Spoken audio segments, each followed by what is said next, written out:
Dags, jeg er Claus. I denne her video vil jeg anmelde denne her billige, men fantastiske højttaler. Det er Ankers MP141. Skal vi komme i gang? Den måler 8x8x6 cm, hvilket gør det muligt, hvis du er håndværker, sagtens kunne finde plads til den i dine flyverlommer, eller hvis du er studerende, uden problemer sagtens kunne finde plads til den i rygsækken.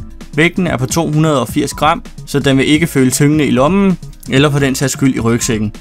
Højttaleren yder 4 watt og måler 2 tommer i diameter og klarer faktisk jobbet at spille højt rimelig godt, dog vil det stadig ikke være noget, du vil kunne spille fest op med. Bluetooth-teknologien er 4.0 og er en teknologi, som er mere strømbesparende end de forrige teknologier. Dog kan enheder fra 2.1 og op efter tilsluttes.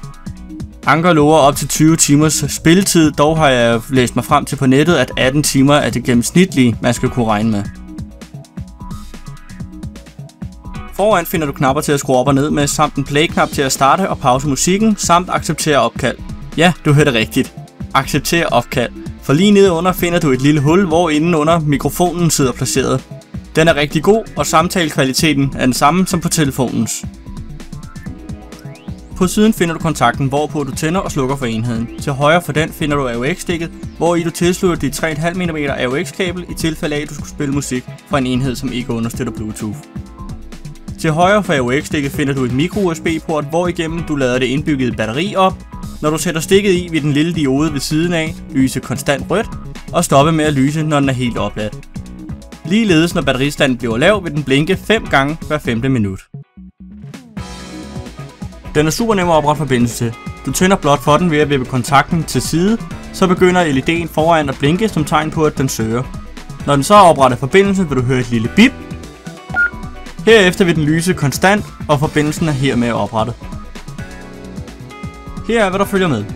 USB-kabel til micro-USB-kabel for opladning, AUX-kabel med 3,5 mm jackstik i begge ender for tilslutning af enheder uden Bluetooth, en lille fin pose med snorlukning til opbevaring af højttaler, ledning og opladerledning, således at du undgår ridser med mere. Dog følger der ingen vægadapter med, så her må man nøjes med mobilens eller anden enheds. Ja, hvad var det så, der gjorde udslaget for, at jeg købte den her?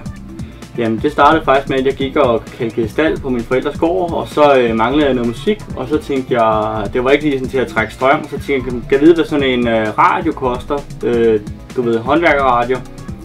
Men da jeg fandt ud af, at de snit koster 1200 kroner, så synes jeg, at den her til 250 kroner hos Amazon var helt sikkert værd at overveje. Og så det, der også gjorde udslaget, det var, at på den her, der kan du koble din telefon til, så du kan jo både høre radio, du kan høre Spotify, YouTube, alt lyd, der kommer ind af telefonen, går jo ud af den her. Så derfor synes jeg bare, det var helt oplagt, også i og med, at jeg bruger min smartphone rigtig meget. Og jeg synes helt klart, den har været pengene værd. Den har bare virket, og den spiller højt og klart, og der har ikke været noget umiddelbart forbrænding i lyden, andet end hvis du er i meget rungende rum, så vil du opleve, at den lyder meget rungende. Men det vil alle højttalere jo gøre. Hvad er konklusionen på den? Jamen, jeg vil sige, at jeg er faktisk ovenuden tilfreds med den, og jeg kan helt klart anbefale den. Jeg synes simpelthen, for 250 kroner, så tror jeg ikke, du får det meget billigere. Af hvad sådan kan se på markedet, så koster Bluetooth-højttalere almindeligvis, hvad koster det? Det koster vel en plov til 800 kroner, cirka.